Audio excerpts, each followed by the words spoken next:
बिस्मिल्लाहिर्रहमानिर्रहीम। अस्सलाम वालेकुम स्टूडेंट्स, उम्मीद करता हूँ आप लोग सब ठीक ठाक होंगे, खैरियत से होंगे। चलें स्टूडेंट्स, एक्सरसाइज हम 4.6 का क्वेश्चन नंबर 2 सॉल्व करने जा रहे हैं। अच्छा स्टूडेंट्स, पुरानी बुक में लिखा हुआ था क्वेश्चन नंबर 4, तो मैंने यहाँ पे करेक्शन कर दिया, आप लोगों के सामने मेंशन कर दिया क्वेश्चन नंबर 2। ठीक है। और स्टूडेंट्स कोशिश किया करें आप लोग वीडियो के एंड तक देखा करें, तभी आप लोगों को बात समझ में आएगी। खाली सिर्फ शुरू से देख लिया और ऐसे बात समझ में नहीं आएगी। जब तक आप उसकी पूरी सॉल्यूशन नहीं देखोगे तो वो समझ में नहीं आएगा। ठीक है ना, तो कोशिश किया करें कि वीडियो को एंड तक देखें। चलिए स्टूडेंट्स, स्टार्ट करते हैं हम क्वेश्चन नंबर 2। तो यहाँ पे क्या कह रहा है कि find the value of M. आप लोगों ने यहाँ पे एम की वैल्यू मालूम करनी है। इफ पी ऑफ वाई इसको पढ़ा जाएगा P of Y equal to M square. चले मैं इसकी सॉल्यूशन लिख लेता हूँ, यहाँ पे भी लिख देता हूँ, मेंशन कर देता हूँ कि पी ऑफ वाई जो है वो इक्वल है M Y square plus 4y square, sorry M Y cube है, और यहाँ पे 4y square plus 3y minus 4।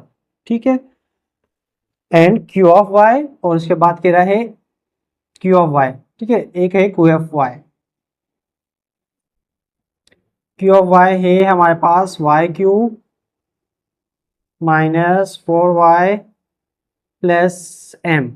ठीक है, दो इक्वेशन दी गई है यहाँ पे, पी ऑफ एक्स और क्यू ऑफ वाई। ठीक है, एक्सप्रेशन दी गई है। Leaves the same remainder when divide by y minus 3। मतलब दोनों में क्या है, जो रिमाइंडर है वो y माइनस 3 है। तो हमें पता है कि जब y माइनस 3 है तो इसको इक्वल टू करेंगे हम 0। ठीक है, तो y की अगर वैल्यू निकालें तो स्टूडेंट्स क्या होगी, ये हमारे पास हो जाएगी 3। अब ये 3 जो है हम इसमें भी पुट करेंगे, इसमें भी पुट करेंगे, क्योंकि हमें यहाँ पे दोनों में क्या क्या चाहिए, m की वैल्यू चाहिए। ठीक है ना, चलिए यहाँ पे हम पुट करते हैं पी ऑफ वाई मतलब पी ऑफ 3। अब y की जगह हम पुट करते हैं 3, तो m अपनी जगह पे रहा, y की जगह पे 3 का क्यूब हो गया प्लस 4, फिर y की जगह पे 3 का स्क्वायर हो गया प्लस 3, y की जगह पे फिर 3 हो गया माइनस 4। ठीक है, ओके स्टूडेंट्स। चलें उसके बाद करते हैं m का क्यूब लेते हैं स्टूडेंट्स। m का क्यूब मतलब सॉरी 3 का क्यूब लेते हैं तो कितना होगा 27m। पहले नंबर लिखेंगे फिर हम अल्फाबेट, प्लस 3 का स्क्वायर कितना होगा स्टूडेंट 9 होगा। 9 को अगर हम 4 से मल्टीप्लाई करें तो क्या होगा 36। गुड, प्लस फिर 3 3 जा 9 माइनस 4। ठीक है, चलें अब m वाला टर्म तो इसके साथ प्लस हो नहीं सकता है, बाकी दूसरे टर्म प्लस करेंगे। 36 और प्लस 9 कितने होगा स्टूडेंट्स, 39 और 36 और प्लस 9 कितने हो जाएंगे, हमारे पास हो जाएंगे 45। और 45 में से अगर हम क्या करें, 45 में से अगर हम 4 को माइनस करें तो कितना होगा 41। तो यहाँ पे हो गया हमारे पास 27m। ठीक है, और ये हो जाएगा हमारे पास, समझोगे अगर 5 करेंगे तो ये हो जाएगा हमारे पास प्लस के 41। ठीक है, अब वैल्यू जब भी स्टूडेंट्स आप लोगों को वैल्यू मालूम करनी है तो उसको इक्वल टू करोगे 0 के, 0 इक्वल करोगे। चलें अब m की वैल्यू निकालनी है तो प्लस का जो हमारे पास 41 है तो इस साइड पे हो जाएगा माइनस का 41। ठीक है, अब वैल्यू मालूम करनी है m की, तो 47 जो मल्टीप्लाई तो जाएगा क्या होगा डिवाइड। ठीक है, तो ये बन गई आपके पास एक m की वैल्यू हो गई है 41/27।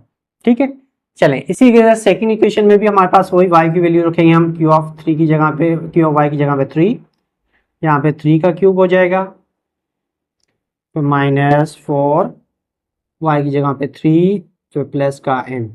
ठीक है स्टूडेंट्स, चलें 3 का क्यूब लगाएंगे वो तो 27 हो जाएगा, फिर माइनस 4 में से 4 को 3 से मल्टीप्लाई करें 12 तो इक्वल टू हो जाएगा प्लस का m।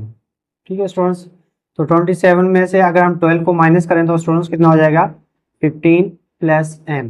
अब वैल्यू मालूम करनी है हमने m की, तो 15 m के साथ क्या हो रहा है प्लस हो रहा है, सेकंड साइड पे जाएगा क्या होगा माइनस हो जाएगा, तो m की वैल्यू हो गई है माइनस का 15। ठीक है स्टूडेंट्स, तो m की हमें दो एक्सप्रेशन थी, दोनों एक्सप्रेशन में हमने m और m की वैल्यू फाइंड आउट कर ली है। ठीक है स्टूडेंट्स, समझ में आ गया होगा आप लोगों को। चलें इसको रेज कर देते हैं, इसके बाद हम नेक्स्ट पार्ट सॉल्व करते हैं। ठीक है, चलें स्टूडेंट्स के बाद है नेक्स्ट हमारे पास है थर्ड। तो यहाँ पे 5th लिखा हुआ है तो यहाँ पे मैंने थर्ड ही लिख दिया आप लोगों के सामने। अब यहाँ पे कह रहा है कि if the polynomial 4x³ minus 7x square plus 6x minus 3k is exactly divisible by x plus 2, find the value of k। अब इसमें से आप लोगों ने निकालनी है k की वैल्यू। क्या स्टूडेंट निकालना है? k की वैल्यू निकालनी है। तो ये भी बहुत ही आसान है। आप लोगों ने क्या करना है, वही आप पहले सॉल्यूशन कर लेते हैं। हम एक्सप्रेशन लिख लेते हैं। हमारे पास क्या है? पोलिनोमियल एक्सप्रेशन है 4x³ minus 7x square plus 6x minus 3k।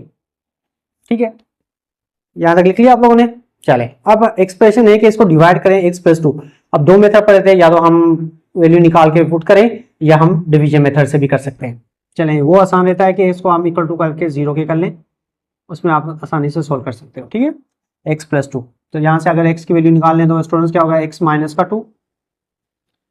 अब x की वैल्यू क्या हो गई है? माइनस की 2। तो आप पुट करते हैं x की जगह पे 4 अपनी जगह पे, x का मतलब क्यूब है तो मतलब -2 का क्या हुआ? क्यूब। ठीक है, उसके बाद -7 x की जगह पे क्या आ गया? 2 का स्क्वायर, -2 का स्क्वायर प्लस 6 x के यहाँ पे आ गया -2 तो -3k सेम ही आ गई। ठीक है स्टूडेंट्स, चलें अब पहले हम निकालते हैं -2 का क्यूब। -2 का क्यूब लेंगे तो कितना होगा स्टूडेंट्स? -8। ठीक है, -7 अपनी जगह पे, -2 का स्क्वायर लेंगे तो क्या होगा स्टूडेंट्स? 4 प्लस का 4 हो जाएगा, क्योंकि पावर आपका क्या है? इवन है। इसे इसको जब मल्टीप्लाई करेंगे, प्लस को -2 से मल्टीप्लाई करेंगे, -12 और -3k, इसको इक्वल टू कर लेंगे हम 0 के, क्योंकि जब भी हम वैल्यू निकालेंगे तो इसको इक्वल टू कर लेंगे 0 के। चलें, अब मल्टीप्लाई कर लेते हैं। 4 8 को मल्टीप्लाई किया तो -32, 7 4 से किया तो -28, फिर -12, फिर -3k, सब माइनस माइनस आ गया इक्वल टू 0। ठीक है स्टूडेंट्स, चलें अब उसके बाद -32 -28, माइनस माइनस क्या होगा? प्लस होगा, लेकिन निशानी ना माइनस की, तो हो गया -60, तो -60 और -12 तो -72, तो -72 -3k इक्वल टू 0। ठीक है स्टूडेंट्स, अब वैल्यू चाहिए हमें k की। अब k, हमारे पास k की वैल्यू नेगेटिव बन रही है, तो इस वजह से हमें k की वैल्यू पॉजिटिव चाहिए, तो k को हम शिफ्ट करेंगे इस साइड पे। बाकी -72 आपका सेम रहेगा, ये इस तरफ आ गया 3k। अब वैल्यू हमें चाहिए k की, k के साथ 3 क्या हो रहा है? मल्टीप्लाई हो रहा है, तो सेकंड साइड पे जाके क्या होगा? डिवाइड होगा। जब भी हम इक्वल टू के सेकंड साइड पे शिफ्ट करेंगे तो हमें पता है कि प्लस से माइनस, माइनस से प्लस और मल्टीप्लाई से डिवाइड हो जाएगा, डिवाइड से मल्टीप्लाई। ठीक है, तो सेकंड साइड पे जाके डिवाइड हो जाएगा, तो हम इसको ऐसे भी लिख सकते हैं k इक्वल टू -72 अपॉन में 3। ठीक है, चलिए अगर वैल्यू निकालें इसमें से, 3 का टेबल 72 पे लगता है जी, बिल्कुल 3 का टेबल 7 पे लगा, 2 टाइम 3 2 6, 1 यहाँ पे आ गया, तो 3 4 12, तो कितना टाइम लगा? और माइनस अपनी जगह, तो k की वैल्यू आ रही है -24। तो ये हो गया आपका थर्ड का आंसर। ठीक है स्टूडेंट्स, समझ में आया? बहुत ही आसान था, ये तो मुश्किल ही नहीं था। चलें अब इसको मैं कर देता हूं रेस।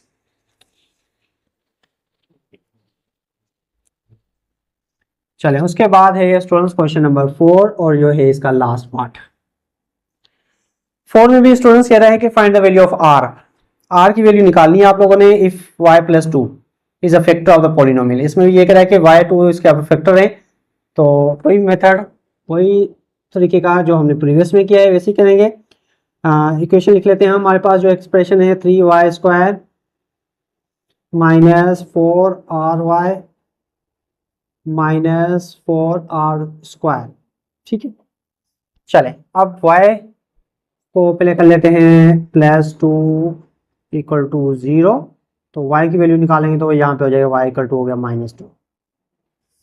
ठीक है स्टूडेंट्स, चलें अब y की जगह पे हम क्या पुट कर रहे हैं? -2, तो 3 अपनी जगह पे, y की जगह पे -2 का स्क्वायर, तो इसी तरीके से यहाँ पे -4r अपनी जगह पे, y की जगह पे -2 तो -4r स्क्वायर। ठीक है, इसको इक्वल टू कर लेते हैं 0, क्योंकि वैल्यू निकालनी है तो इक्वल टू कर लेंगे 0। चलें अब यहाँ पे 2 का स्क्वायर लेंगे तो क्या होगा स्टूडेंट? 4 होगा।